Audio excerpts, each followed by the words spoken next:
શ્રીમદ દેવી ભાગવત એ નિસંતાનને સંતતિ અવશ્ય આપે છે, એવું આ પુરાણનું મહાત્મ્ય છે. અને કહે છે કે અષ્ટમી, નવમી અને ચતુર્દશીના દિવસે આનો પાઠ વિશેષ ફળ આપે છે. અને આજે કઈ તિથિ છે? અષ્ટમી છે. તો અષ્ટમીના દિવસે આ શ્રીમદ દેવી ભાગવત મહાપુરાણ, આપણે તો ત્રણેય તિથિ આવી જાય, અષ્ટમી આવી જાય, નવમી આવી જાય, ચતુર્દશી આવી જાય અને પોષી પૂનમ પણ આવી જાય, તેવા ખૂબ જ ઉત્તમ દિવસો રહેલા છે. તેવું આ શ્રીમદ દેવી ભાગવત ખૂબ જ ઉત્તમ છે. બ્રાહ્મણ જો આનો પાઠ કરે તો પ્રકાંડ વિદ્વાન બને છે, ક્ષત્રિય આનો પાઠ કરે તો મહાશૂરવીર બને છે, વૈશ્ય આનો પાઠ કરે તો અતિ ધનવાન બને છે, અને શૂદ્ર આનો પાઠ કરે તો કુળમાં ઉત્તમ બને છે. એવું આ પુરાણનું મહાત્મ્ય બતાવું છે. અને કહે છે કે જ્યારે ભગવાન કૃષ્ણ ઉપર સંકટ આવ્યું ત્યારે કહે છે કે એકવાર દ્વારકા નગરી પર મહામારીનો દોષ લાગ્યો હતો. શેના કારણે? તો કે મણીના કારણે. શ્યમંતક નામનો મણી હતો, એનો ચોરીનો આક્ષેપ ભગવાન કૃષ્ણ પર આવ્યો હતો. ભગવાન કૃષ્ણ પર જ્યારે ભગવાન દ્વારકાધીશ બની ગયા, આપણે ભગવાન કૃષ્ણને શું કહીએ? આપણને થાય કે આ દેવી ભાગવતની કથા લઈને બેઠા છો અને મહારાજ તો કૃષ્ણ ભગવાનની વાત કરે છે. પણ તમે એ સમજો કે ભગવાન કૃષ્ણ પણ માતાજીના શરણે જતા હોય તો વિચાર કરો ભગવતીનું સામર્થ્ય કેવું, કે ભગવાન કૃષ્ણ સ્વયં જે જગતપતિ છે, જગતપતિ માતાજીના શરણે જાય તો માં ભગવતીનું મહાત્મ્ય કેવું. અને આજે પણ તમે દ્વારકાધીશના મંદિરે જાઓ તો દ્વારકાધીશના મંદિરમાં ત્રીજા માળે માં અંબિકાની મૂર્તિ આજે પણ છે. તમે દ્વારકાધીશના મંદિરે જાઓ કે જે દ્વારકાધીશના મંદિરના ઉપરના ત્રીજા માળે માં અંબિકા આખા દ્વારકાની રક્ષા કરે છે. તમે દ્વારકાધીશ મંદિરે જાઓ, જેમ આપણે સવારે અહીંયા માતા ગૌ માતાની પૂજા કરી, પંચમુખી હનુમાનજીના દર્શન કર્યા, પણ માતા મહાકાલીના દર્શન ભાગ્યશાળી હોય એને જ પ્રાપ્ત થાય, બધાને દર્શન પ્રાપ્ત થતા નથી. અને નર્મદા ગિરિજી મહારાજ જે છે, જે અઘોર પંથના મુખ્ય હતા અહીંયા, એ મહાકાલીની પૂજા એમને પોતે કરેલી છે. તેવી જ રીતે એના દર્શન બધાને નથી મળતા, પણ અમે દર્શન કરેલા છે. તમે ત્યાં જાઓ, માં અંબિકાની મૂર્તિ આજે પણ છે દ્વારકાધીશના મંદિરે. જે દ્વારકાધીશ સ્વયં માં ભગવતીના શરણે ગયા હોય અને એના જીવન ઉપર આવેલું સંકટ કોઈ દૂર કર્યું હોય તો એ માં ભગવતી છે. તો ભગવાનનું સંકટ દૂર કરે તો આપણા તો સંકટો સામાન્ય છે. તેની આ કથા છે. કહે છે કે દ્વારકા નગરીમાં ભુજવંશી રાજા સત્રાજીત એ સૂર્યદેવના પરમ ઉપાસક હતા. અને સૂર્યદેવની ઉપાસના કોઈ સામાન્ય ઉપાસના નથી, અને વિશેષ કરી બ્રાહ્મણો માટે તો સૂર્યદેવની ઉપાસના અતિ ઉત્તમ છે. બ્રાહ્મણો માટે નીતિ નિયમોમાં શું છે તો કે સવારના ઉઠી અને સર્વપ્રથમ સ્નાન કરવું પડે, સંધ્યા કરવી પડે, ગાયત્રી માતાના મંત્ર જપ કરવા પડે, યજ્ઞોપવિત ધારણ કરવી પડે, કુશા એટલે પવિત્રી ધારણ કરવી પડે, ષટકર્મ કરવા પડે. એનાથી આપણું કલ્યાણ થાય છે. તો વ્યક્તિનું બ્રાહ્મણત્વ ટકી રહે છે. આપણે કહીએ કે અમે બ્રાહ્મણ સમાજ છીએ, પણ બ્રહ્મમ જાનાતિ બ્રાહ્મણ, જે બ્રહ્મને જાણે એને કહેવાય બ્રાહ્મણ. કે જે બ્રહ્મની નજીક છે એને બ્રાહ્મણ કહેવાય. એટલે થઈ શકે તો માં ભગવતી ગાયત્રીનું આરાધન કરવાથી વ્યક્તિનું બ્રાહ્મણત્વ ટકી રહે છે. અને શ્રીમદ દેવી ભાગવતમાં દ્વાદશ સ્કંદ એટલે 12મા સ્કંદમાં માં ભગવતી ગાયત્રીનું ખૂબ જ વિસ્તારપૂર્વક વર્ણન બતાવ્યું છે. તમે વિષ્ણુ ભગવાનના સહસ્ર નામ સાંભળ્યા હશે, 1000 નામ, પણ ગાયત્રી માતાના 1000 નામ બહુ ઓછા લોકોએ સાંભળ્યા હોય. શ્રીમદ દેવી ભાગવતમાં ગાયત્રી માતાના 1000 નામ આપેલા છે. એવું અનેક પ્રકારનું વર્ણન બતાવ્યું છે. અને કહે છે કે સૂર્યદેવનું ઉપાસના સમુદ્રમાં રહી અને આ સત્રાજીતે કથા એને સૂર્યદેવની ઉપાસના કરી છે. અને કહે છે કે જ્યારે સૂર્યદેવ કન્યા રાશિમાં હોય અને આસો સુદ આઠમના દિવસે કહે છે કે સિંહાસન ઉપર આ શ્રીમદ દેવી ભાગવતને પધરાવીને આપવામાં આવે તો એમાં ભગવતી જગદંબાનો દૂત બની અને મણિદ્વીપમાં નિવાસ કરે છે. અને જો તમે આ ન કરી શકો તો તમે કેવલ માં ભગવતીમાં અહીંયા દેવી ભાગવતનો એક શ્લોક બતાવ્યો છે, અડધો જ શ્લોક બતાવ્યો છે. શ્રીમદ ભાગવત મહાપુરાણમાં તો ભગવાન વિષ્ણુએ 4 શ્લોક આપ્યા છે અને મૂળ ભાગવતજી તમે જોવા જાઓ તો 18,000 શ્લોક છે, પણ મુખ્ય 4 શ્લોક છે. તમે ગીતાજી સાંભળ્યા હશે. ગીતાજીમાં કેટલા અધ્યાયો છે? 18 અધ્યાય અને 700 શ્લોક છે. પણ મૂળ જોવા જાઓ ગીતાજી તો કેવલ 7 જ શ્લોક છે. સપ્ત શ્લોકી ગીતા કહેવામાં આવે છે. પણ આ શ્રીમદ દેવી ભાગવતમાં તો કેવલ અડધો શ્લોક, જેનું શ્રવણ કરવાથી આપણું પરમ કલ્યાણ થઈ જાય છે. અને કહે છે કે ભગવાન કૃષ્ણ પર કયું સંકટ આવ્યું હતું? તો કહે છે કે ભગવાન કૃષ્ણ એકવાર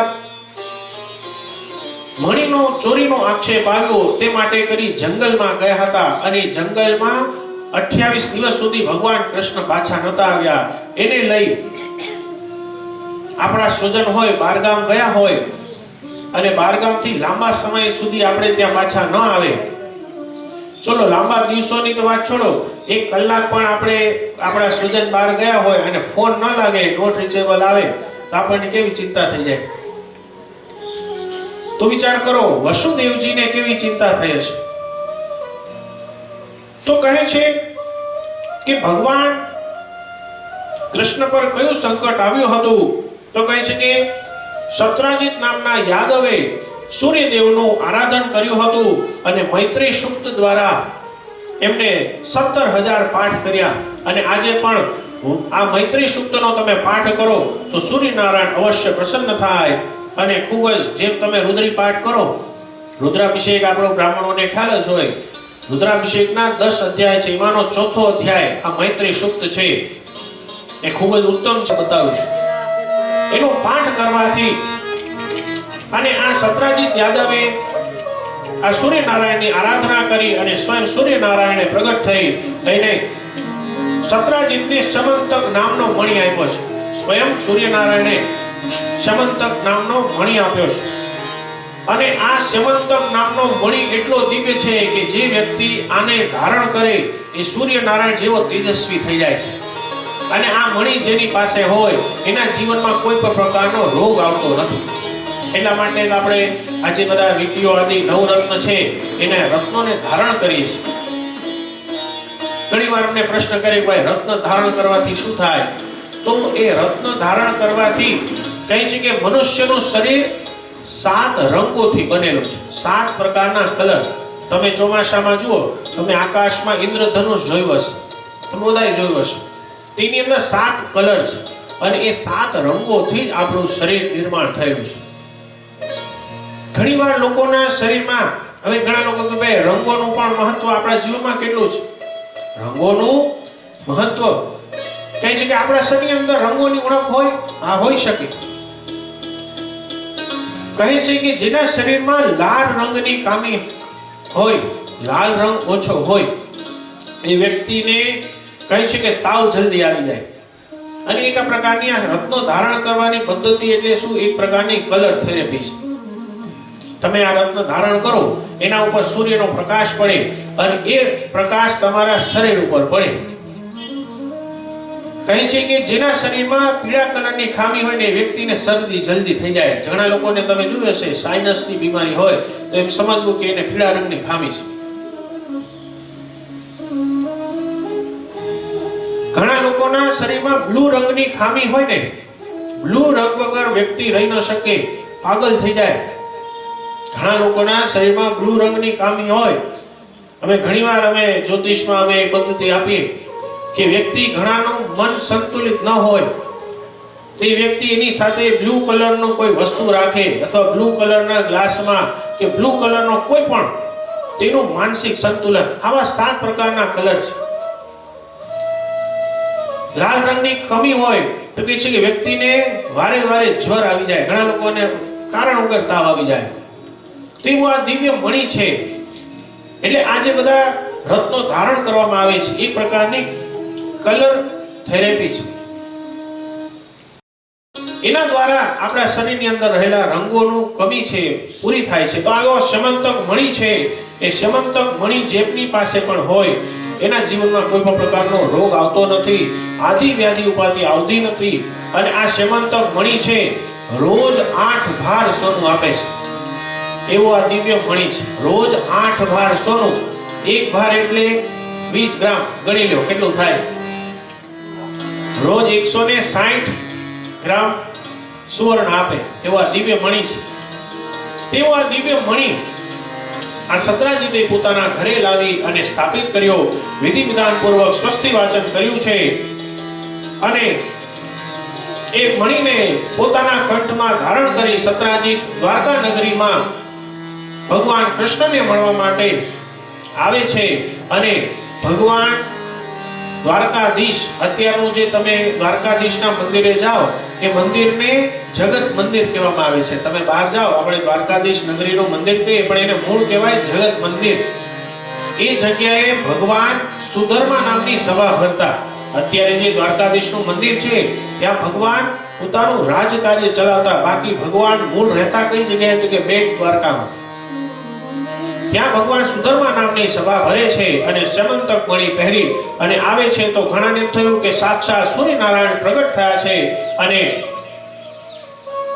કોઈ ભગવાન કૃષ્ણ નામને કહ્યું કે સ્વયં સૂર્યનારાયણ તમને મળવા માટે આવી રહ્યા છે. ત્યારે ભગવાન હસે છે અને કહે છે કે બાળકો, એ સૂર્યનારાયણ નહીં પણ સમંતક મણિ ધારણ કરી અને સતરાજીત આવી રહ્યો છે. સતરાજીત ત્યાં આવે છે અને કહે છે કે આ મણિની ખૂબ જ વિશેષતા છે. જગત પ્રકાશક સ્વયં સૂર્યનારાયણે મને આ એના તેજનો અંશ આપ્યો છે. એવા સૂર્યનારાયણ પરમ તેજસ્વી છે. અને સાયન્સની દ્રષ્ટિએ જોવા જઈએ તો સૂર્યનારાયણ આપણી પૃથ્વીથી 8,66,000 જેનો માઇલ છે, જેનો વ્યાસ છે. તમે માપ ગણો કે કેવા સૂર્યનારાયણ અને કેવડી પૃથ્વી. સાયન્સ પોતે પણ કહે છે કે સૂર્યનારાયણનો એટલો મહાવ્યાસ છે કે 13 લાખ પૃથ્વીઓ સૂર્યની અંદર સમાઈ જાય એવું મહાવ્યાસ આ સૂર્યનારાયણનો છે. એવા પરમ તેજસ્વી આ સૂર્યનારાયણ. તો કેવડા સૂર્યનારાયણ અને કેવડી પૃથ્વી, અને એ પૃથ્વીની સામે આપણું સ્વરૂપ કેવડું. છતાં પણ માનવી ઘણીવાર અહંકાર કરે તે યોગ્ય વાત નથી. અને એટલા માટે તો આપણે જો મોટા ભાગે તમે મંદિરોમાં જાઓ તો મા ભગવતીના મંદિરો કે કોઈ પણ જૂનું મંદિર હોય તેનો દ્વાર સાવ નાનું હોય. તમે કોઈ પણ જૂના મંદિરોમાં, જૂના પદ્ધતિ દ્રવિડ શૈલીની પદ્ધતિના મંદિરમાં જાઓ તો આજે પણ એ મંદિરનું દ્વાર નાનું હોય. શું કામ નાનું? તો કહે છે કે મસ્તક નમાવીને જાઓ. અને આ મસ્તક છે જો ભગવતીના ચરણમાં ઝૂકે નહીં તે મસ્તક કોઈ કામનું નથી. અને કહે છે કે ભગવતીના શરણે જઈ અને તમે કેવલ મસ્તક ઝુકાવી દો અને પ્રાર્થના કરો ને કે હે ભગવતી, આપ મારું રક્ષણ કરો, હું તમારો બાળક છું, આપ જગદંબા છો. કેવલ એટલી પ્રાર્થના કરી દો ને તોય માં ભગવતી પ્રસન્ન થઈ જાય. તમને જન્મ આપનારી માતાને તમે કેવલ ખાલી બે સારા શબ્દ કહી દો તો એ પ્રસન્ન થઈ જાય કે નહીં? તો આ તો જગત જનની છે. જગત જનની ઉપર કેટલી બધી જવાબદારી. આપણી માતા ભાઈ એ બાળકને સંભાળે તો વિચાર કરો જગત જનની ઉપર કેટલી જવાબદારી અને કેટલી કરુણામય કે તમે એના શરણે જાઓ એટલે નિશ્ચિત તમારું કલ્યાણ થઈ જાય છે. ઘણીવાર કહે છે કે આપણા જીવનમાં આ વસ્તુ મને પ્રાપ્ત થવી જોઈતી હતી પણ ઘણીવાર આપણને મોડું મળે તો એ આપણા કર્મ પ્રધાન વિશ્વ રચી રાખા. એટલા માટે કહ્યું છે કે તમે કેવલ ભગવતીના શરણે જઈ અને મસ્તક નમાવી દો તો માં ભગવતી ખૂબ જ પ્રસન્ન થઈ જાય છે, આશીર્વાદ આપે. અને ભગવતીની સેવા કરો. આપણે ત્યાં કહેવત છે ને, સેવા કરો તો મેવા મળે. એટલે ભગવતીની સેવા કરવાથી આપણું કલ્યાણ અવશ્ય થઈ જાય છે. અને સતરાજીત આ સભામાં આવે છે અને ભગવાને કહ્યું કે આ મણિની આટલી બધી વિશેષતા છે તો હે સતરાજીત, તું આ મણિ છે ને રાજા ઉગ્રસેનને આપી દે અને દ્વારકા નગરીનું કેટલું કલ્યાણ થશે. તો સતરાજીત કહે છે કે મેં સાધના કરી, મેં સૂર્યનારાયણને પ્રસન્ન કર્યા અને આ મણિ મેં મેળવ્યો છે.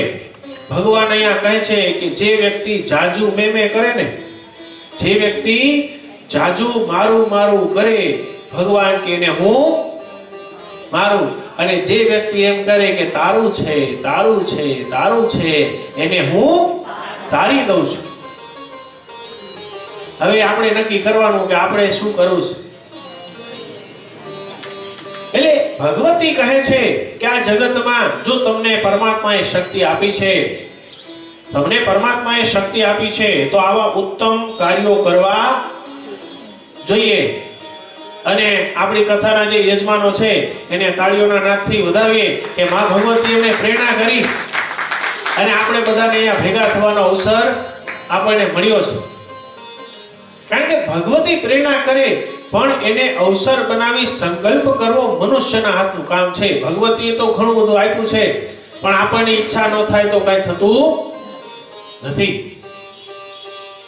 એટલે કહેવાની વાત એ છે કે એ મનના વિચારોની શુદ્ધતા બની રહે છે. ભગવતીની કથામાં જવાથી કે ભગવાનનું નામ લેવાથી આપણા વિચારોનું શુદ્ધિકરણ થઈ જાય છે. તો અહીંયા સત્રાજીત યાદવે સૂર્યનારાયણની આરાધના કરી અને એ સમયે ભગવાન કૃષ્ણએ કીધું કે હે સત્રાજીત, આ મણી તું રાજા ઉગ્રસેનને આપી દે. પણ સત્રાજીત ના પાડી દે છે. વિચાર કરો, જગતપતિએ કીધું તો એને પણ ના પાડી દીધી. તો કોકવાર જગતપતિની વાતને ના પાડી દીધી તો કોકવાર કોઈ આપણું કહેલું માને નહીં અને આપણેલું કહેલું કોઈ કરે નહીં, તેમાં ખોટું લગાડવું નહીં. ભગવાનને ના પાડી દીધી એમાં કોઈ ખોટું લગાડવાની વાત જ નથી.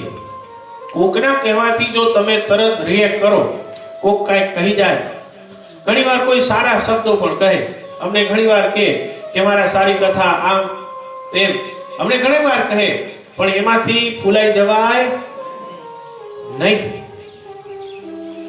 અને હું એમ સમજુ કે આ કથા હું કહું છું, આ કથા મેં કરી તો નહીં, એ વાત ખોટી.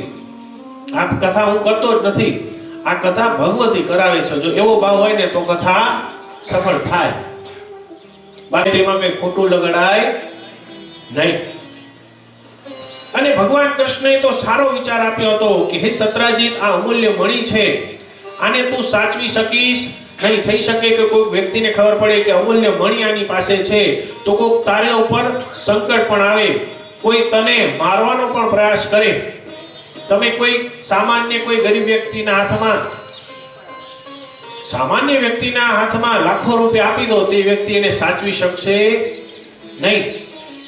જેટલું મૂલ્ય જાજુ એવા વ્યક્તિ, શક્તિશાળી વ્યક્તિ પાસે કીધું કે ઉગ્રસેન મહારાજ રાજા છે, એને સાચવી શકશે, તું આને સાચવી શકીશ નહીં. અને એ સમયે ભગવાનને ના પાડી અને સત્રાજીત પોતાના ઘરે જતો રહે છે. અને કહે છે કે એક વખત સત્રાજીત યાદવનો ભાઈ પ્રસેન આ સત્રાજીતને કીધા વગર એનો જે સેમંતક મણી છે પહેરી અને જંગલમાં જતો રહે છે. અને આ પ્રસેન છે સ્વચ્છંદી હતો, મૂર્ખ હતો, દુષ્ટ હતો અને એ ગળામાં મણી ધારણ કરી ઘોડા ઉપર બેસી વનમાં શિકાર કરવા માટે જાય છે. અને માર્ગમાં એક સિંહ મળે છે અને સિંહ એનો વધ કરી દે છે. બીજી તરફ સત્રાજીત યાદવને એમ થયું કે આ મણી કૃષ્ણએ કીધું હતું કે મને આપી દો, મેં એને ના પાડી, તો થઈ શકે છે કે કૃષ્ણએ એ મણી ચોરી લીધો હશે. આખા ગામમાં વાત ફેલાઈ ગઈ. અને જુઓ, સારી વાતો છે ને આ જગતમાં જલ્દી ફેલાતી નથી, પણ કઈક નરસી નબળી વાત હોય તો આખા જગતમાં નબળી વાતોને પગ જાજા હોય, સારી વાતોને જાજા પગ હોતા નથી. આખા ગામમાં વાત ફેલાઈ ગઈ કે દ્વારકાધીશે મણી ચોરી કરી છે. અને આ વાત ઉડતા ઉડતા ભગવાન કૃષ્ણના કાનમાં પડી છે. અને આ ભગવાન ઉપર સંકટ આવ્યું શા માટે? ભગવાન કૃષ્ણ ઉપર સંકટ આવ્યું શા માટે? તો કહે છે કે ભગવાન ઉપર સંકટ આવ્યું એનું એક કારણ છે. કહે છે કે એક સમયે ભગવાન ગૌ સેવા કરી રહ્યા હતા. સાયંકાલે સાંજના સમયે ગાયોની સેવા કરતા હતા અને બરાબર ભાદરવાનો મહિનો હતો, ભાદરવા સુદ ચોથ. અને ભાદરવા સુદ ચોથના દિવસે ખૂબ સાવધાની રાખવી પડે. આપણે અમારે મહારાષ્ટ્રમાં તો ખૂબ જ ઉત્તમ રીતે ભાદરવા મહિનામાં ગણેશજીનો ઉત્સવ, અને હવે આજકાલ તો બધી જગ્યાએ ગણેશજીનો ઉત્સવ થાય, પણ એ દિવસે ખૂબ સાવધાની રાખવી પડે. ગણેશજીનો ચંદ્રદેવને શ્રાપ છે કે એ દિવસે ભાદરવા સુદ ચોથના દિવસે ચંદ્રદેવના જે દર્શન કરે એક વર્ષમાં એના ઉપર આક્ષેપ આવે, એક વર્ષની અંદર એના ઉપર સંકટ આવે છે. અને બરાબર એ સમયે ભગવાન કૃષ્ણ ગાયોની સેવા કરે છે. સાંજનો સમય છે અને એ સમયે ગૌ સેવા કરતા હતા અને ગાયને સ્નાન કરાવતા હતા અને ગાયના પગની ખરીનું નિશાન, ગાયના પગની ખરીનું નિશાન એમાં ખાડો પડ્યો. એ ખાડાની અંદર પાણી ભરેલું હતું અને પાણીની અંદર ભગવાન કૃષ્ણને ચંદ્રદેવના દર્શન થઈ ગયા અને ભગવાન ઉપર સંકટ આવ્યું. વિચાર કરો કે પાણીના ખાબોચિયાની અંદર ચંદ્રદેવના દર્શન થયા અને સાક્ષાત જગતપતિ ઉપર સંકટ આવ્યું. તો એના ચંદ્રના દર્શન કરાય નહીં અને છતાં પણ દર્શન થઈ જાય. ઘણીવાર આપણે બહાર જઈએ અને ચંદ્રદેવના દર્શન થઈ જાય તો એનો શાસ્ત્રમાં ખૂબ જ ઉત્તમ શ્લોક બતાવ્યો છે. એ ઉત્તમ શ્લોક બતાવ્યો છે. એ શ્લોકની આપણે આવતીકાલે કથા આવશે એટલે એની વિશેષ ચર્ચા કરશું. એ શ્લોક બોલવાથી ચંદ્રદેવના દર્શનનું જે ફળ છે એ ફળ 70% સમૂળ ઓછું થઈ જાય છે. તો અહીંયા ભગવાનને પગની ગાયના પગની ખરીમાં ચંદ્રદેવના દર્શન થઈ ગયા અને ભગવાને વિચાર કર્યો કે હવે સંકટ આવશે. સંકટ આવી ગયું અને આ ભગવાનના કાને વાત પડી કે મારા ઉપર સેમંતક મણીની ચોરીનો આક્ષેપ આવ્યો છે અને ભગવાને કીધું કે આ તો મારી ઘણી ટીકા થઈ રહી છે અને ભગવાને સભા બોલાવી છે અને કીધું કે મણી ગયો તો ગયો ક્યાં? કહે છે કે અમે કોઈ કીધું કે પ્રસન્નને મણી પહેરીને જોયો હતો અને મણી પહેરી અને ઉત્તર દિશા તરફ ગયો હતો. ભગવાન ઉત્તર દિશામાં પોતાની સેનાને લઈ અને નીકળી પડે છે. આગળ જઈને જોયું તો પ્રસન્નનો મૃતદેહ મળે છે. આજુબાજુમાં જોયું તો કોઈ મણી મળતો નથી. આગળ એક સિંહના પગલા જોયા. તે પગલાની છાપને અનુસરીને આગળ ગયા તો આગળ જતા સિંહનો પણ મૃતદેહ ત્યાં મળે છે અને એની આગળ રીંછના પગલાની છાપ જોઈ. તે પગલાની છાપને અનુસરણ કરતા કરતા ભગવાન કૃષ્ણ આ જામવાનની ગુફા આજે પણ ગુજરાતમાં છે. જામવાનની ગુફા તમે દર્શન કર્યા હોય તો આજે પણ એ ગુફા છે, તમે દર્શન કરી શકો છો. ભગવાન એ ગુફાના દ્વાર પાસે આવે છે અને દ્વાર પાસે આવી અને સેનાને કીધું કે આ ગુફાની અંદર હું જ જઈશ, કારણ કે આ સંકટ મારા ઉપર આવ્યું છે અને આ ગુફાની અંદર શું થઈ શકે એ મને ખબર નથી. ભગવાન કહે છે કે આમાં હું એકલો જઈશ. જો હું 27 દિવસ સુધી પાછો ન આવું તો તમે સમજો કે મારું મૃત્યુ થયું અને તમે બધા દ્વારકા નગરી પાછા જતા રહેજો. ભગવાન ગુફાની અંદર પ્રવેશ કરે છે અને ભગવાન કૃષ્ણ ગયા તો અંદર જઈને જોયું તો રીંછના નાના બાળકો સેમંતક મળીને, જેમ આપણે ક્રિકેટ રમતા હોય બેટ અને બોલ, એ રીતે સેમંતક મળીને ઉછાળીને બાળકો રમી રહ્યા હતા. નાના બાળકના હાથમાં તમે ગમે એવી મૂલ્યવાન વસ્તુ આપી દો તેના મને કોઈ કિંમત, એના માટે રમકડું છે. તો આ નાના બાળકો રમતા હતા. એટલે કે છે કે જીવનમાં પાત્રતા હોવી જોઈએ. આપણે કહીએ કે મારા જીવનમાં આ સમયે મને વસ્તુ મળવાની જોઈતી હતી પણ એ વસ્તુ મળી નહીં, તો કહે છે કે આ તો પાત્રતા હોવી જોઈએ કે જેને કોઈ પણ વસ્તુ આપણને મળી જાય પણ એ વસ્તુની કે એક એજ છે કે કોઈ પણ સમય અનુસાર પ્રાપ્ત થાય. આપણે કહેવાય કાચી માટીનું પાત્ર હોય, માટીનું કોળિયું બનાવ્યું હોય અને ભઠ્ઠીમાં એને તપાયું ન હોય તો એ માટીના કોળિયાની અંદર તમે પાણી ભરો કે દૂધ ભરો તો શું થાય? કોળિયું તૂટી જાય. અને એને સરસ મજાનું પકવો ભઠ્ઠીમાં, તો એની અંદર પછી તમે બાસુંદી ભરો, દૂધ ભરો, પાણી ભરો, એ તૂટશે નહીં. બસ એ જ પ્રકારે આપણું મન પણ આ માટીના પાત્ર જેવું છે. એટલે આ જે કથા છે, કથા શું છે કે આ કથા મૃતથી આપણું મન તપાવવાનું છે. એટલે પાત્રતા જોઈએ. એટલે આ કથા શ્રવણ કરવાથી આપણને એમ થાય કે આ દેવી ભાગવતની કથા, ભાગવતજીની કથા આપણે વારંવાર શ્રવણ કરીએ અથવા સત્યનારાયણની કથા કઈ દર વખતે નવી કથા ન હોય, એ જ કથા હોય તો વારંવાર આ કથા શ્રવણ કરવાનું કારણ શું? તો કે કાચી માટીનું પાત્ર છે એને પકવવાની પદ્ધતિ એટલે આ કથા છે. આપણા મનને તપાવવાની વાત છે. અને આ દેવી ભાગવતની કથા તમે એકવાર શ્રવણ કરો તો સમજાતી નથી. કોઈ પણ કથા હોય તમે એકવાર શ્રવણ કરો તો સમજાય નહીં. તમને કહું ગીતાજીનું પુસ્તક તમને હાથમાં આપું અને તમે વાંચો તો તમને એમ સમજમાં આવશે નહીં, કારણ કે તત્વ ભાષા છે એને સમજવી અઘરી છે. અને એ જો તમારે સમજવું હોય તો આ વ્યાસપીઠેથી સાંભળવાની પરંપરા શા માટે છે? વ્યાસપીઠથી કહે છે કે જે ગુરુ પરંપરા, આચાર્ય પરંપરાથી જે ભણેલા છે, કે ગુરુજનો પાસે બેસી અને શીખ્યા છે, એના મુખેથી તમે કથા સાંભળો તો કથા તમારી અંદર ડાયરેક્ટ ઉતરી જાય છે. એટલે આ જો 18,000 શ્લોકો છે, 18,000 શ્લોકો છે, 12 સ્કંદની કથા છે. શ્લોક ટુ શ્લોક હું તમને કહીશ તો તમને સમજાશે નહીં, પણ ઉદાહરણ સાથે હું તમને કહીશ તો તમને તરત સમજાઈ જાય. આ તો એવું છે કે નાનું બાળક છે એને તમે દવા આપો, કડવી દવા આપો તો એ પીશે નહીં. નાના બાળકને તમે દવા પીવડાવી હોય તો માતા શું કરે? એની અંદર થોડું મધ નાખે અને એ પછી એનો ઘોલ કરી અને બાળકને આપો તો મીઠી મીઠી વસ્તુ આપણને ખૂબ ભાવે. ભાવે કે નહીં? અને આપણે સરસ મજાનો માતાજીને સવારે કંસાર ધરાવ્યો, કંસારની અંદર સાકર ન હોય તો ભાવે? ભાવે કે?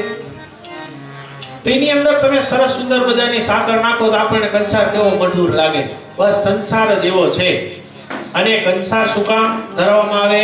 તો કે સંસારની અંદર જો કંસાર પીરસવામાં આવે તો એ સંસાર આપણો દિવ્ય બની જાય છે. એટલા માટે પ્રથમ દિવસે માતાજીને લાપસી એટલે કે કંસારનું નૈવેદ્ય અર્પણ કરવામાં આવે છે. બોલો બિંદુક્ષિણી માત કી જય. એવું આ શ્રીમદ દેવી ભાગવત રહેલું છે, જેને સમજવાથી, સાંભળવાથી આપણું કલ્યાણ થઈ જાય છે. અને કથાની અંદર તમે આવો જો, હું ઘણીવાર કથામાં કહેતો હોઉં છું કે ભગવાન કૃષ્ણએ અર્જુનને ગીતાજી કહ્યા કે આ શ્રીમદ દેવી ભાગવત વેદવ્યાસજીએ જન્મે જઈને કહ્યું, પણ તમે એમ ન સમજો કે અર્જુનના માટે ગીતાજી કહેવામાં આવ્યા. તમે એમ સમજો કે ભગવાન કૃષ્ણ કથા કહી રહ્યા છે ને હું જ અર્જુન છું. બસ આ દ્રશ્યની તમે કથા સાંભળશો ને તો તમને એમ લાગશે કે આ કથા મારી છે. આગે ને કે સિક્કાની બે બાજુ હોય, સિક્કાની બે બાજુ હોય, યથા દૃષ્ટિ તથા સૃષ્ટિ. તમે એમ સમજો કે હું જ અર્જુન છે ને ભગવાન કૃષ્ણ કથા કહી રહ્યા છે તો તમારી જીવનની અંદર રહેલી અનેક પ્રકારની સમસ્યાઓનો હલ તમને આ કથામાંથી ઓટોમેટિકલી પ્રાપ્ત થઈ જશે. તમે એમ વિચારો કે આ કથા મારા માટે છે તો તમારા મનમાં એવા પણ ઘણા બધા વિચારો છે કે મને તો ખબર જ નથી અને મને આ પ્રશ્નનો જવાબ મળી. પ્રશ્ન વગર તમને જવાબ મળી જશે. તમારા મનમાં એ પ્રશ્ન પણ નહીં હોય પણ તમને એનો ઉત્તર અવશ્ય મળી જશે. તો આ દ્રષ્ટિથી તમે કથા સાંભળશો ને તો તમારું કલ્યાણ નિશ્ચિત છે. તો આ રીતે ભગવાન કૃષ્ણ આ ગુફામાં ગયા, બાળકો આ મણીથી રમી રહ્યા હતા અને ભગવાન કૃષ્ણએ જઈ અને મણી લઈ લીધો અને બાળકો ડરી ગયા અને ચીસાચીસ કરી મૂકી અને અંદરથી જામવાન રીંછ બહાર આવ્યા છે. એ જે રીંછ છે જામવાન રીંછ છે. એને જોયું કે કોઈ વ્યક્તિ આવ્યા છે અને એ જામવાન અગ્નિદેવના પુત્ર છે. અગ્નિદેવ અને અપ્સરાથી ઉત્પન્ન થયેલા પુત્ર છે. અને એ સમયે ભગવાન કૃષ્ણ અને જામવંતજીનું યુદ્ધ થાય છે. 27 દિવસ સુધી યુદ્ધ ચાલ્યું છે. 27 દિવસ સુધી યુદ્ધ ચાલ્યું છે. અને આપણે કહીએ કે જામવંતજી તો ભગવાન રામજીના પરમ ભક્ત અને કૃષ્ણ ભગવાન પણ રામજી જ કૃષ્ણ બનીને આવ્યા છે. તે બંને વચ્ચે યુદ્ધ શા માટે થયું? તેના માટે કહે છે કે જ્યારે ભગવાન રામજીએ જ્યારે રાવણનો વધ કરી સીતા માતા સાથે અયોધ્યામાં પધાર્યા અને રામ રાજ્યની સ્થાપના કરી ત્યારે ભગવાન રામજીએ કીધું કે આજે જેને જે જોઈએ એ મળશે. બધા વાનર ભાલુઓએ જેને જે વસ્તુ જોઈતી હતી બધાને ભગવાને આપી અને છેલ્લે જામવંતજી આવ્યા. અને જામવંતજીને ભગવાને પૂછ્યું કે જામવંતજી તમારે શું જોઈએ? તો કહે છે કે પ્રભુ મને કઈ વસ્તુ પ્રાપ્ત કરવાની ઈચ્છા નથી, પણ મેં ઘણા બધા યોદ્ધાઓ સાથે યુદ્ધ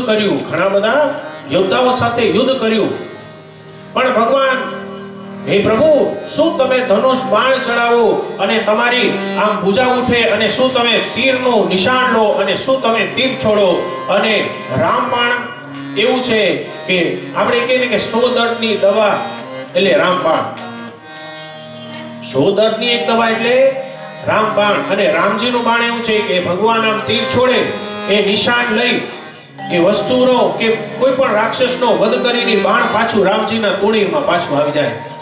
ભગવાન રામજીના બાણની વિશેષતા કે એકવાર છોડે અને પાછું તીર આવી જાય. તો ભગવાન રામજીને કીધું કે પ્રભુ મારી ઈચ્છા છે જામવંતજી કે તમે મારી સાથે મલ્લ યુદ્ધ કરો. ભગવાન કે મારી સાથે યુદ્ધ કરવું છે? ત્યારે રામજી કહે છે કે જુઓ જામવંતજી, સ્વામી અને સેવક યુદ્ધ કરે એ મર્યાદા કહેવાય નહીં, અને અત્યારે હું મર્યાદા પુરુષોત્તમ છું. ચલો તમે ઈચ્છા પ્રગટ કરી છે, આ જન્મે તો તમારી ઈચ્છા પૂરી નહીં થાય, પણ આવતા જન્મે આવતા અવતારે કૃષ્ણ અવતાર લઈશ ત્યારે હું તમારી સાથે યુદ્ધ અવશ્ય કરીશ. એટલે એ વચન અનુસાર ભગવાન કૃષ્ણએ આ જામવંતજી સાથે 27 દિવસ યુદ્ધ કર્યું છે, અને 27 દિવસ સુધી યુદ્ધ કર્યું. અને સેનાપતિઓ કહે છે કે 13 દિવસ સુધી રાહ જોઈ અને ભગવાન કૃષ્ણ બહાર નથી આવ્યા. અને આને લઈ અને દ્વારકાવાસીઓ સમજ્યા કે હવે ભગવાન કૃષ્ણ ધરાધામ ઉપર રહ્યા નથી. રડતા રડતા દ્વારકા નગરીમાં આવે છે અને બલભદ્રજી પણ ચિંતિત થયા. સમસ્ત દ્વારકામાં વાત ફેલાઈ ગઈ કે હવે ભગવાન કૃષ્ણ જગતમાં રહ્યા નથી. અને વસુદેવજી પણ ખૂબ ચિંતિત થાય છે, કહે છે કે હવે હું મારો પુત્ર આ જગતમાં રહ્યો નથી. અને બરાબર એ સમયે નારદજી ત્યાં આવ્યા છે અને કહે છે કે મારો પુત્ર મણી લેવા ગયો હતો, એ પાછો આવ્યો નથી. ત્યારે નારદ મુનિ કહે છે કે હે વસુદેવજી, તમારા જો આ મહામારીને દૂર કરવું હોય, મહામારીને જો દૂર કરવું હોય તો મહામાયાના શરણે જવું પડે. એટલે આ શ્રીમદ દેવી ભાગવત છે ને મહામારીને પણ દૂર કરનારું છે. હમણાં જ 2-3 વર્ષ પૂર્વે મહામારી આવી આખા જગત ઉપર, કોરોના, અને કહે છે કે મહામારીને દૂર કરવી હોય તો આ શ્રીમદ દેવી ભાગવતનું તમે પારાયણ કરો ને તો મહામારી દૂર થાય છે. તેવું આ શ્રીમદ દેવી ભાગવત છે. અને કહે છે કે અંબિકા જગદંબા જગતજનની છે, એ સર્વના મનોરથને પૂર્ણ કરે છે. અને દુર્ગતિને દૂર કરવા માટે તમારે દુર્ગા પાસે જવું જ પડે. દુર્ગતિને દૂર કરવા માટે દુર્ગા માના શરણે જવું જ પડે. એ સમયે વસુદેવજી માં દુર્ગાના શરણે ગયા છે અને શ્રીમદ દેવી ભાગવત મહાપુરાણનું આયોજન કર્યું છે. અને આસો સુદ એકમ આશ્વિન શારદીય નવરાત્રિના પ્રથમ દિવસે શ્રીમદ દેવી ભાગવતનો બહુ સરસ સુંદર મજાનો મંડપ સજાવવામાં આવ્યો અને સમસ્ત દ્વારકાવાસીઓ કથા મંડપમાં આવીને બેસી ગયા છે. જેમ તમે બધા શ્રોતાઓ અહીંયા આવીને કથા મંડપમાં બેઠા છો, એવી જ રીતે આસો સુદ એકમના દિવસે વસુદેવજીએ આ શ્રીમદ દેવી ભાગવત મહાપુરાણનું આયોજન કર્યું છે. અને વેદ વ્યાસજી અહીંયા કહે છે કે વ્યાસપીઠ ઉપર સ્વયં નારદજી બેઠા છે અને વસુદેવજી મુખ્ય શ્રોતા છે. અને શ્રીમદ દેવી ભાગવત મહાપુરાણનો મહાત્મ્ય જાણતા કહે છે તથાન ગંગા ન ગયા ન કાશી નમે વિષાન્નો મથુરા ન પુષ્કરમ પૂર્ણાતિ સદ્યો વદેશ તન્નો યથાહી દેવી મખ એશ વિપ્રા. કહે છે કે ન ગંગા ન ગયા ન કાશી, કહે છે કે જલ્દીથી જો કોઈ પાવન કરનારું કોઈ તીર્થ હોય એ શ્રીમદ દેવી ભાગવત, અંબિકા દેવીનો મુખ, એટલે કે આ માં ભગવતીનું દિવ્ય મુખ રહેલું છે આ શ્રીમદ દેવી ભાગવત. એવું આ દિવ્ય મહાપુરાણ છે.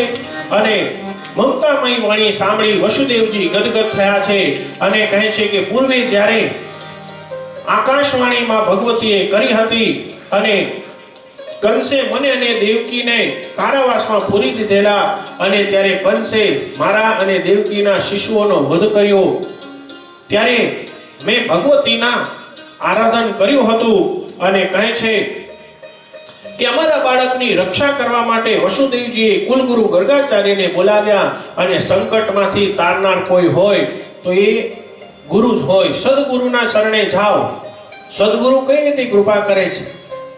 તો કહે છે કે તમે જુઓ છો પરમાત્મા તો છે, માતાજી તો છે, પણ માતાજી સુધી પહોંચવાનો કોઈ રસ્તો બતાવનારું કોઈ પાત્ર હોય તો એ સદગુરુ છે. અંધકારથી પ્રકાશ તરફ લઈ જનાર, ગુરુ શબ્દનો અર્થ શું? અંધકારથી પ્રકાશ તરફ લઈ જનારું કોઈ તત્વ હોય તે ગુરુજી છે. જુઓ, સૌથી મોટું ઘર હોય, ઘરથી નાનું શું હોય? દરવાજો. અને દરવાજાથી તાળું, નાની વસ્તુ શું હોય? લોક, તાળું. અને તાળાથી નાની વસ્તુ શું હોય? ચાવી. તમારે તાળું ખોલવું હોય તો ચાવી જોઈ, ચાવી વગર એન્ટ્રી મળે નહીં. અને એ ગુરુ એ ચાવી છે. જો સદગુરુ, આપણે કહીએ કે સદગુરુ વૈદ્ય વચન વિશ્વાસા, સદગુરુ પર વિશ્વાસ રાખો ને તો ગુરુ એક દિવસ તમને ભગવતીના શરણે લઈ જાય છે. બસ તમને ગુરુજી ઉપર વિશ્વાસ હોવો જોઈએ. તો અહીંયા કહે છે કે દીર્ઘજીવી પુત્ર પ્રાપ્ત કઈ રીતે થાય? તો કહે છે કે ધ્યાનથી સાંભળો, તમે દુર્ગાનું આરાધન કરો, અંબિકા તમારું અવશ્ય કલ્યાણ કરશે. અને વસુદેવજીની પ્રાર્થનાને લઈ અને ગર્ગાચાર્યજી સ્વયં વિંધ્યાચલ પર્વત ઉપર, જે વિંધ્યવાસિની, આજે પણ તમે વિંધ્યાચલ પર્વત ઉપર જાઓ તો માં વિંધ્યવાસિની આજે પણ વિરાજમાન રહેલા છે. બોલો વિંધ્યવાસિની માત કી જય. અને ગર્ગાચાર્યજી બોલ્યા કે વસુદેવજી હું અવશ્ય જઈશ. અને ગર્ગાચાર્યજી બ્રાહ્મણોને સાથે લઈ અને ગયા છે અને ભગવતીના શરણે ગયા છે. અને માં ભગવતી પ્રસન્ન થયા છે અને પ્રસન્ન થઈ અને કીધું કે હે ગર્ગાચાર્ય, બોલો તમારે શું જોઈએ છે? તો કહે છે કે હું તો કેવલ પ્રતિનિધિ છું, સંકલ્પ તો વસુદેવજીનો છે, સંકલ્પ વસુદેવજીનો છે. અને કહે છે કે હે ભગવતી, તમે વસુદેવજીના પુત્રનું કલ્યાણ કરો. અને માં ભગવતી કહે છે કે ભૂભાવારા હરણાર્થાય મયા સંપ્રેરિતો હરિ. માં ભગવતી બોલ્યા કે પૃથ્વીનો ભાર ઉતારવા માટે મેં સ્વયં શ્રી હરિનારાયણને પ્રેરણા કરી છે.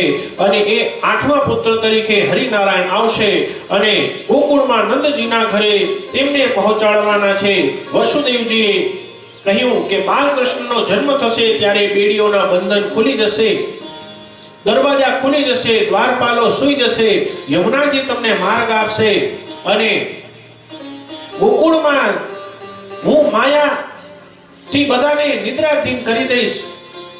આપણને એમ થાય કે ભગવાન વસુદેવજી, ભગવાન કૃષ્ણનું પ્રાગટ્ય થયું. તમે બધા કદાચ જાણો જ છો કે વસુદેવજી ભગવાનને ટોપલામાં લઈ અને ગોકુળમાં જઈને પધરાઈ આવ્યા અને ત્યાં જન્મેલી કન્યાને લઈને પાછા આવી ગયા.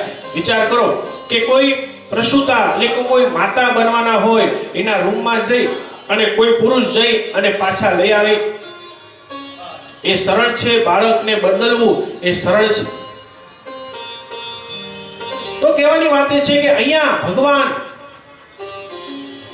અહીંયા મહામાયાએ કીધું કે હું સ્વયં એ બાળકની રક્ષા કરીશ.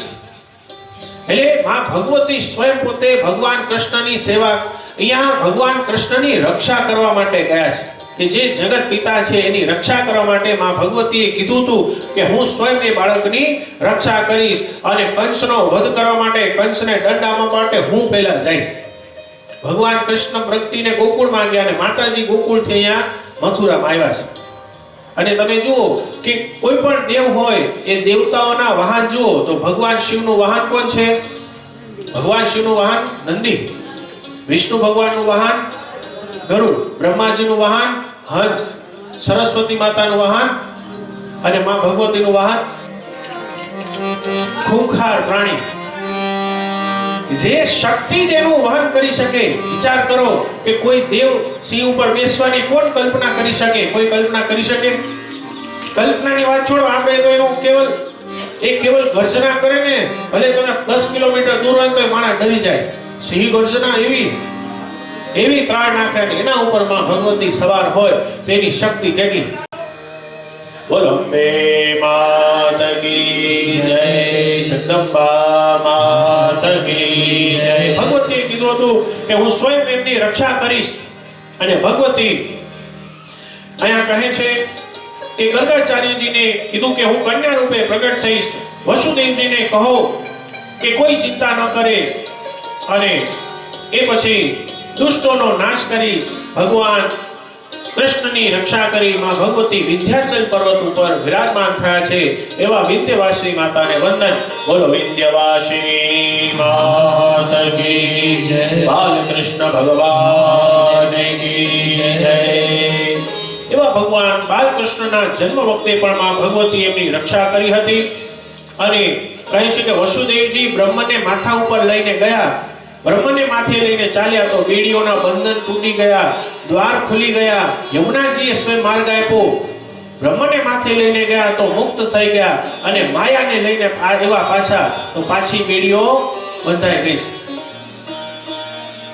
તો અહીંયા કહે છે કે વસુદેવજીને કહ્યું કે માં ભગવતીની કૃપાથી તમારું કલ્યાણ અવશ્ય થશે અને આગળ જતા વસુદેવજીને ત્યાં અને દેવકીજીને ત્યાં ભગવાન કૃષ્ણનું પ્રાગટ્ય થાય.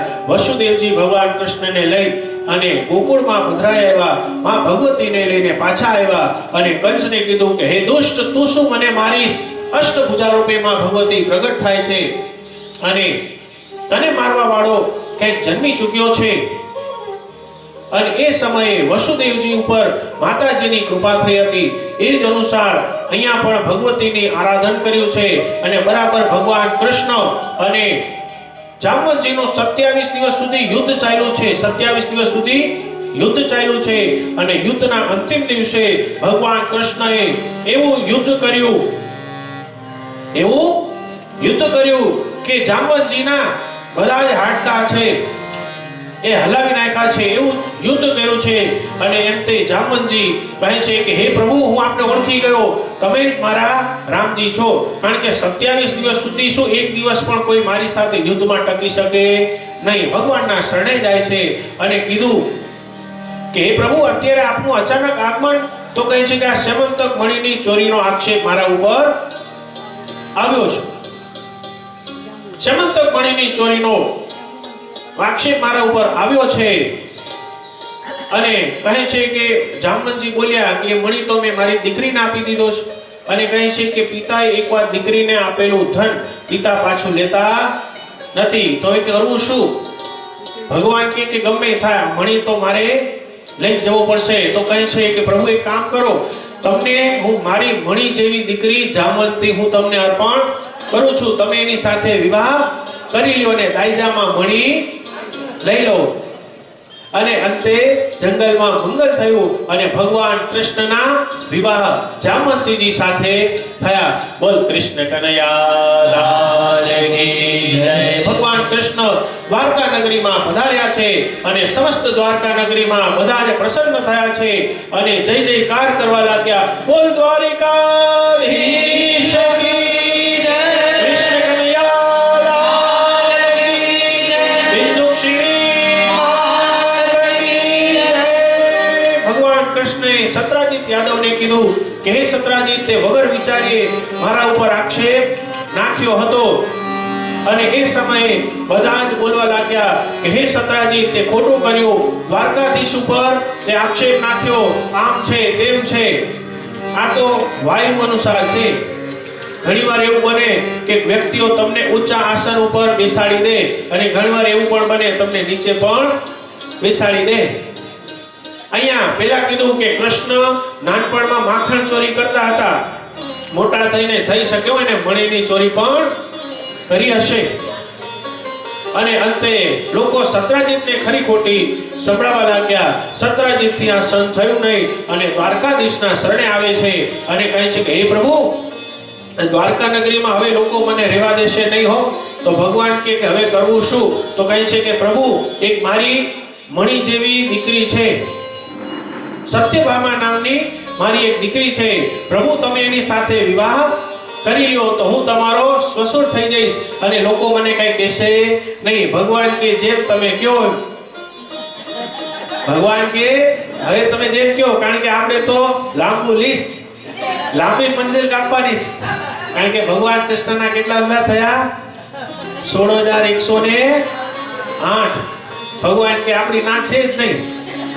કૃષ્ણ જન્મમાં ભગવાન કે આપણી ના છે નહીં, બધાને સ્વીકાર. અને આ તો એક હસવાની વાત છે.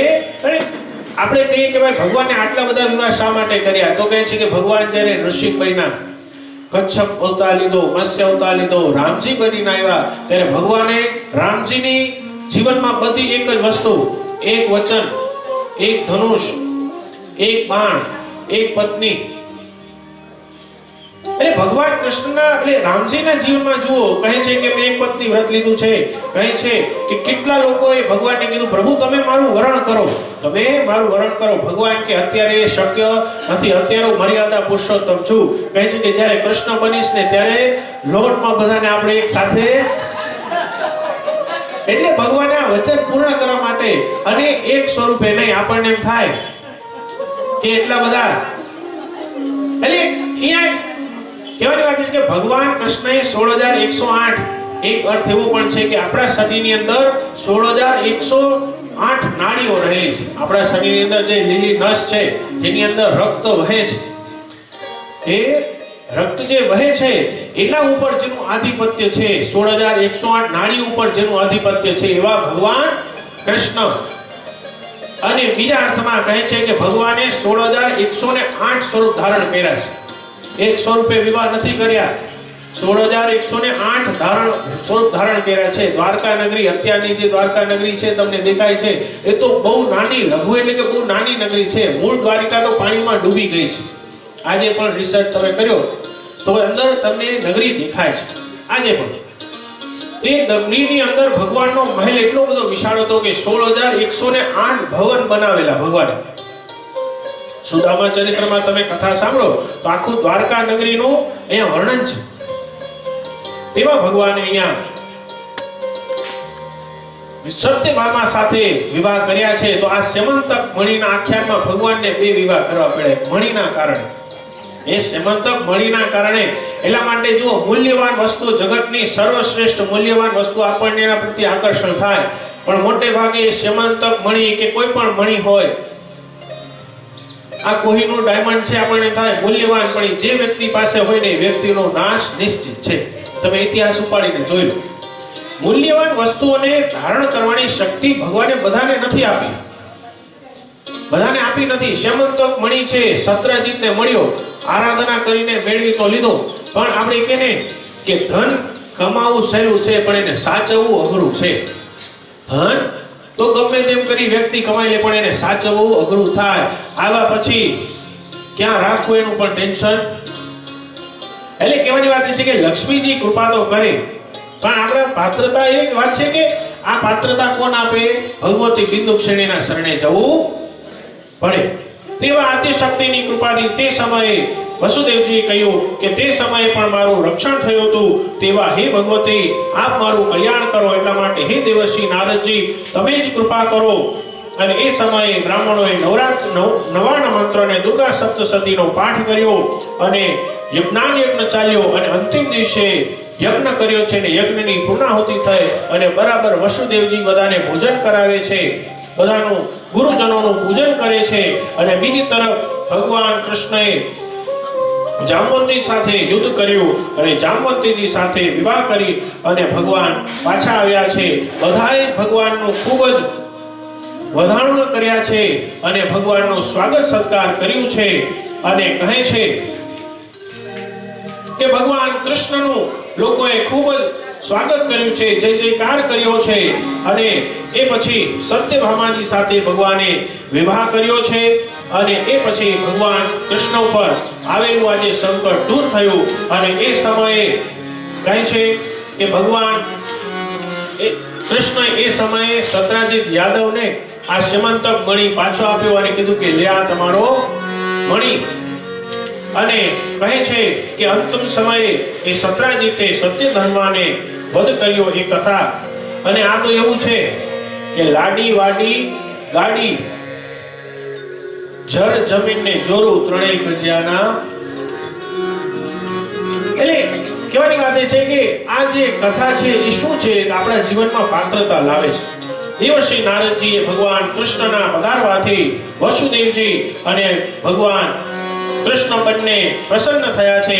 તો આ રીતે માં જગદંબાની કૃપાથી ભગવાન કૃષ્ણ ઉપર આવેલો અપયશ છે, જે સંકટ છે એ દૂર થયું. અને જે આ કથાનું શ્રવણ કરે એને એના જીવનમાં કોઈ દિવસ અપયશ મળતો નથી. અને એ સમયે માતા દુર્ગાંબાની કૃપાથી સર્વ પ્રકારે બધા સુખી થયા છે, બધાનું કલ્યાણ થયું છે. અને ભવસાગર પાર કરી અને મા જગદંબાના દિવ્ય ધામમાં બધા લોકો જાય છે. તો મા જગદંબાના શરણે જવાથી આપણું કલ્યાણ નિશ્ચિત છે. તો આવો આપણે બધા મા ભગવતીના શરણે જઈએ.